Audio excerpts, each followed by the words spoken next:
Which positions of need can the Bills fill with youth and which need a veteran solution? We're going to discuss that right now on Locked On Bills.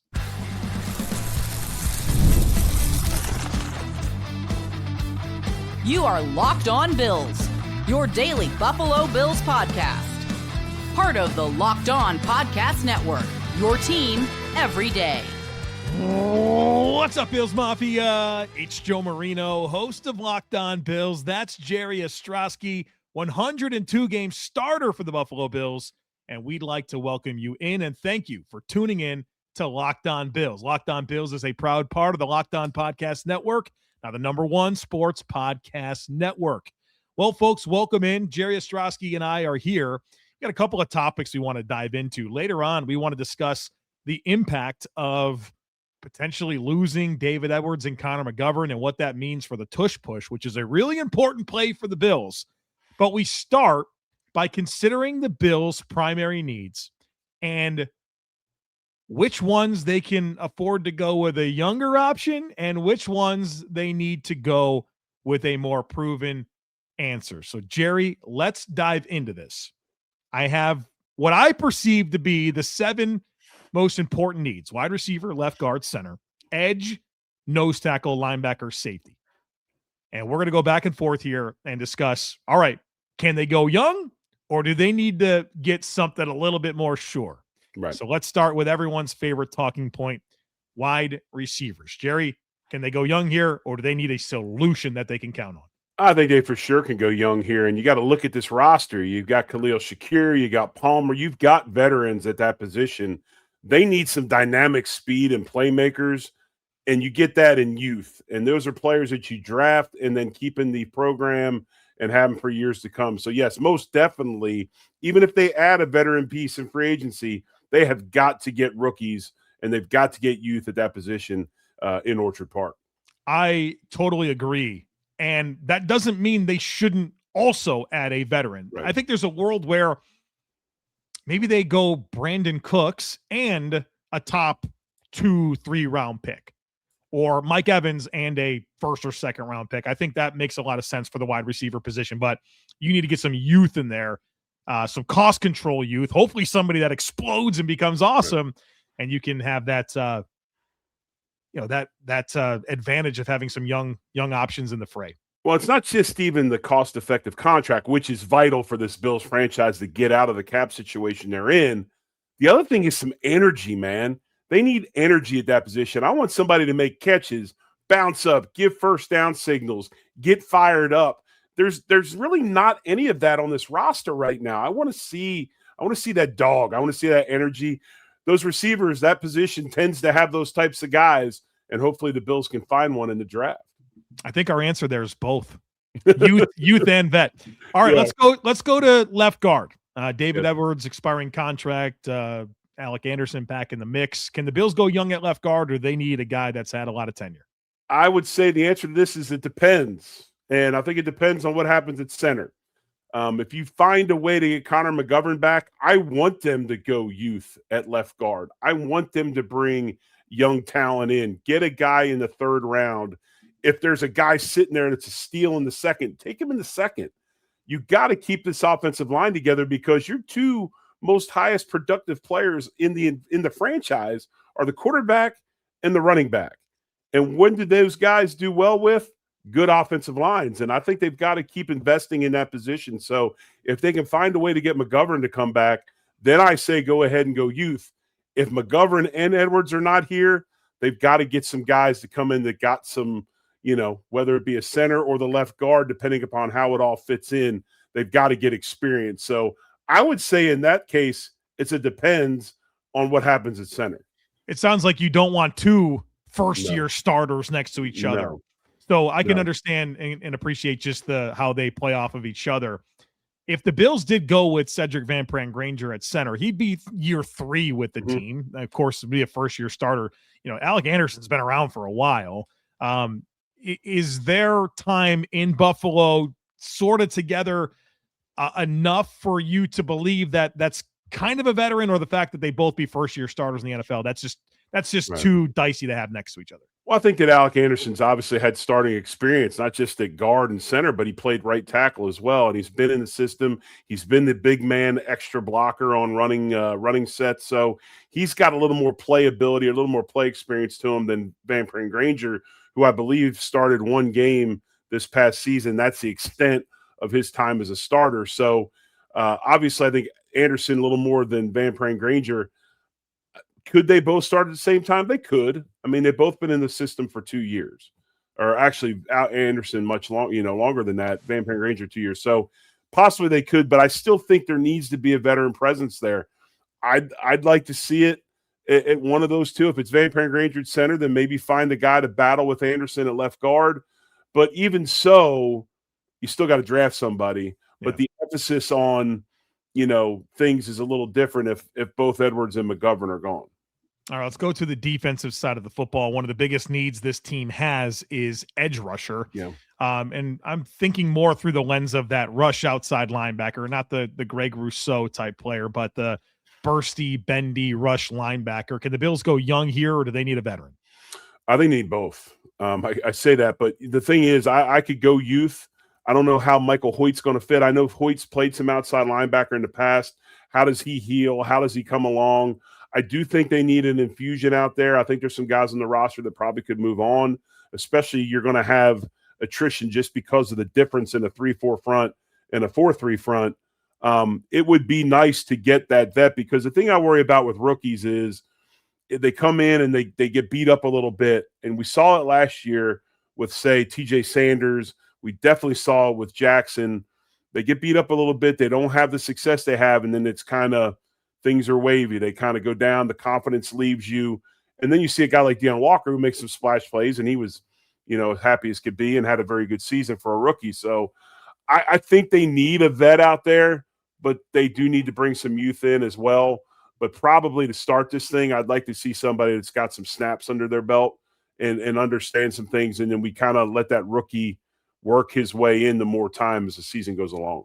I'm with you all the way. I want some veteran know-how there, and I think there'll be some economic options, but I also do want to participate in this year's edge class that has all these bursty, bendy guys, to get some young players in there as well, because, as the development happens, the price tag goes up, and you want to have some players on cost control that can give you some impact. And also, Joe, real quick on that is, rushing the passer is more than just having ability. You learn to rush the passer too, and you got to learn how to rush against these pro tackles as well. This is the one I'm most excited to ask you about, and it's nose tackle. Mm-hmm. I think we're finally going to get that big, space-eating two-gapper in the middle. Can the Bills get a young player there, or do they need a veteran? I want old school, nasty, stinky guy. I want that dude that's been in it, that understands it's got his fingers all mangled up because he's been two-gapping his whole life, and he's been hitting nothing but face masks and all that kind of stuff and being tangled in jerseys. That's the guy I want. I don't want a young guy in this position. If you want to bring one in to learn under the vet, that's fine. But the best noses that I've ever played against have been the veteran type dudes that understand the physicality of the position. They understand how to play through the war of being inside, because that's not, they say, football's fun. There are some spots that are less fun than others. Being that just space eating, get beat up nose is not necessarily one of the more fun positions to play. So I want that old vet that understands how to set that tone and set that middle and let his young backers and young defensive ends fly around and make plays. I'm 100% with you on this, and I previewed nose tackles that the Bills could sign in free agency, and two of my favorite options. One of them is Crisis Tonga. The other one's Roy Lopez. They're very similar. They're both about 30 years old. They both played on 4 teams in the last 5 years. They both kind of had like their best season last year. And I just think it takes time not only to mentally understand blocking schemes and how to leverage gaps and be where you're supposed to be and embrace like the unselfish role that is required of a nose tackle, but I think to your point, the physical demand of what that entails, I think it takes some time. And if you were to go young there, I think you're missing out on an opportunity to take advantage of other people's development, right? And kind of get the finished product at this point. And those are players that are not expected to be handsomely paid. They're probably both under $5 million a season. And so I'm with you. Sure, get a young player there, but I think your answer needs to be that veteran. I think there's a lot of young guys in college that can play that position, but not right now. I think they don't really teach that position anymore in college football, especially with NIL and transfer portal. This is get upfield, penetrate, make plays. And I think there's a lot of bodies like that. And we saw a lot of bodies like that in last year's draft that can come in and learn it, but they've got to learn it after a couple of years. And, there's something to feeling pressure and knowing how to get off of things. And, yeah, I want an old school vet at that spot. All right, we have a couple of more positions to discuss, linebacker and safety. And then I'm excited for this question that was sent in about the tush push and what it could mean without the center and left guard. We know Josh Allen likes to go left, so we'll break that all down for you next. Folks, be sure to stick with us. Workplace chaos, deadlines are stacking up, the inbox is overflowing, and the one position you have to fill is still sitting open.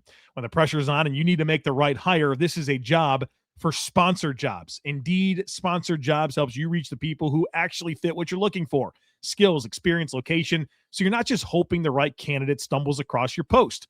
And here's a stat that says it all. In the minute I've been talking to you, companies like yours made 27 hires on Indeed, according to Indeed data worldwide. So if you're hiring, spend less time searching and more time interviewing candidates who check all your boxes with Indeed sponsored jobs. It'll be less stress, less time, and more results. When you need the right person to cut through the chaos, this is a job for Indeed sponsored jobs. And listeners of this show will get a $75 sponsored job credit to help get your job the premium status it deserves at Indeed.com/podcast. Just go to Indeed.com/podcast right now and support our show by saying you heard about it on this podcast. Indeed.com/podcast. Terms and conditions apply. Need to hire. This is a job for Indeed sponsored jobs.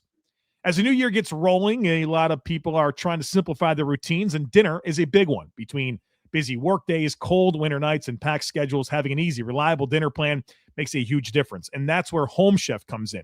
Home Chef takes the stress out of cooking by delivering fresh, pre-portioned ingredients right to your door with easy-to-follow recipes that actually taste great. They're rated #1 by users of other meal kits for quality, convenience, value, taste, and recipe ease. And it's easy to see why. Meals are going to come ready to fit into your schedule. They have 30-minute recipes, oven-ready trays, and even quick lunches. There's over 30 weekly options to choose from, including family-sized meals and different dietary choices. Everything arrives pre-portioned, so there's less prep, less mess, and no wasted food. Check it out for a limited time.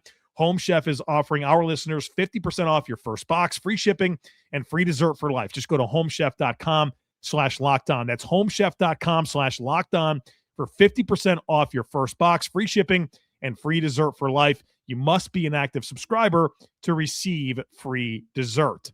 Have you ever wanted to experience the NBA Finals live and in person? Well, FanDuel is going to give you that chance to turn that dream into reality with their NBA sweepstakes. Here's how it works. Use your profit boost on any NBA future, and you'll automatically be entered for a shot to win an NBA Finals trip for two. That's right. Flights, tickets, the whole experience. If you're already looking at the board and thinking about which team can make a deep run, it's the perfect time to lock it in. I love futures this time of year, whether it's picking a team to win the championship or grab a conference title. It adds that extra layer of excitement to every game down the stretch. And now, not only can your pick cash, but it can send you to the finals. Visit FanDuel.com to get started. Use your profit boost on an NBA future and get entered for your chance to win a trip to the NBA Finals. Play your game with FanDuel, the official sports betting partner of the NBA. All right, Joe Marino here, Jerry Ostroski as well. We are breaking down which positions of need the Bills can go young, which ones they need a proven answer. We got a couple more to get to. The next one is linebacker, where it's interesting to kind of think about the current cast of characters, Terrell Bernard, Dorian Williams, Joe Andreessen, all back in the fray. I think they'll have roles, but I think the Bills do need to make an addition here to add to that mix because all three of those guys are question marks, in my opinion. If the Bills do agree with us that they need, or me, I don't know where you stand on this. I think you're probably looking for an answer. Do you think that answer should be in the form of a young player or go out and get a vet? Well, I think that linebacker is probably one of the epitome positions like wide receiver that a young guy can come in and make an impact pretty quick. I don't think there's a ton, unless you just are playing in a system that's really, really weighted down with decisions, which is like we just saw with McDermott. Most systems, it's pretty easy as far as reads and going and reacting to the football. So I think I would like to see an infusion of youth here as well, because I look at guys like Bernard.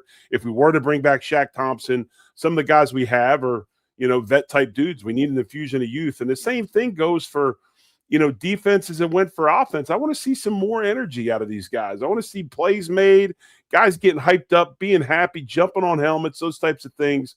I say draft some linebackers or draft a linebacker. If you bring a vet in to help with depth, that's great. But I think I want to see a young guy play there. I'm not going to be mad about a young player added to the mix. I find myself having an appetite for a modest veteran addition here. Someone that has played in this style of defense, because the spacing is just a little bit different, right? So I want somebody that's played in it. There's going to be guys like a Leo Chenal, a Caden Ellis, potentially on the market that make a lot of sense to me. And so I would find myself hoping to get someone with some know-how here, because I don't know what to count on from Terrell Bernard. I mean, I like Joe Andreessen, but I mean, am I going to assume that he's going to be an important role player for this defense? And I really do like Dorian Williams, but where do they play him? How does that all work together? And I think you need more than that anyways. So I would like to feel like they have something I can count on in a group where I just don't know right now based on who's back. One more position, safety. They need a running mate for Cole Bishop. Maybe that'll be Jordan Hancock. We have a lot to learn about Jordan Hancock. Do you want the Bills to go young here for the safety position, or do you want that vet? I probably think we have enough developmental pieces there. And I kind of read between the lines and hear, Jim talking about, Liner talking about, you would think his excitement about Cole Bishop. Of course, that's his position. He played. Maybe he sees himself in Cole Bishop. But really, what does that other safety need to do in this system? I think that probably more so than anything, we've seen what a veteran does to the back end of a defense. We saw that this past year with Jordan Poyer. I think this is where I want to bring in a vet. We've talked about some names in the past. I think, you've got people that can run the front end. Let's get somebody to help in the back end. I'd like to see a veteran presence here, and then see if we can, continue to develop Hancock and some of these other guys that are on the roster. Yeah, I'm very specifically looking and hoping the Bills sign a true center fielder, somebody that they're going to play zero, they're going to play cover one. And so I want that guy that knows how to stay leveraged over top, knows how to cheat, right? Knows where he's supposed to be, where the spacing's going to maybe be compromised and be in position. So I want that veteran that can play over top, and complement Cole Bishop and maybe free Cole Bishop up more to play in low alignments. At Utah, he was phenomenal one-on-one in man coverage against tight ends. And so I think this is a really important player in addition that they need to make to really unlock, I think, the full breadth of what Cole Bishop can offer. And maybe kind of help me with this, because I agree with you. I mean, we know where Cole Bishop's going to be. It's going to be close to the football, right? And maybe in this new system, some of the things that McDermott asked Taron Johnson to do in the run game and stuff will now be taken over by Cole Bishop being more intentional in inside and downhill. Is that a reach, or is that am I thinking kind of where I need to be? I think you're thinking what I hope is true. Right. We got so much to learn, but we are definitely aligned on that being what I hope comes to fruition. Right. All right, let's get to this question from Tim. And part of what Jerry and I want to do on these second episodes each day here on Locked On Bills is to get to some of the herd mentality questions. So not so much herd mentality going to be an entire show of me answering questions, but we're going to bring them into these episodes. And this one from Tim is one that I'm curious to hear what Jerry has to say. In fact, Tim says, I'd love Jerry's input on this. Considering the reality that we lose both Edwards and McGovern, or at least one, how impactful is that on the success of the tush-push snowplow? I know Josh always goes left towards where the two of them are blocking. Were those two guys the most crucial part of that play? Or is it that we have a 6'5", 240-pound quarterback driving forward and Reggie Gilliam pushing him? Can we have similar success with two new faces, or will we see the success rate of the play decrease? Right. You see the tush-push use, the two main teams are the Eagles and the Bills. They run it more than anybody else in the league. Obviously Hurts, and then, of course, Josh Allen. They haven't tabled it this year. They're not going to talk about getting rid of it, so it's going to be here. When you look at the success of the tush push in Buffalo, why does Josh Allen go left all the time? Well, it would make sense if you were going to go which some way. You would probably go over maybe Osiris Torrance, but he chooses to go left because I think his right foot's back, and that's the way he likes to go. I don't necessarily think this is something where Connor McGovern and David Edwards have become this just amazing tush-push tandem to where we won't be able to run it when they're not there.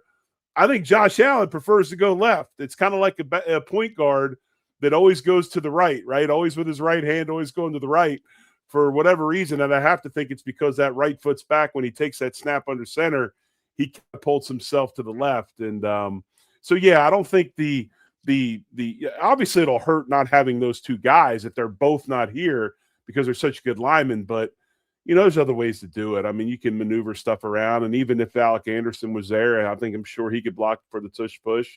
You could move guys around if you needed to. But yeah, I think that predominantly goes left because that's the way that the guy that takes the snap likes to go. I don't think it had to do with Edwards or McGovern. Do you know who I think is very critical to the tush push, who's also an expiring contract, is Reggie Gilliam? Yes. When Reggie Gilliam's pushing Josh Allen, he's getting it. There have been times where I'm like, oh, maybe he's going to have some whiplash based on the shoves. Right. Like I'm worried about like back injury. Yeah. Like it's crazy. Right.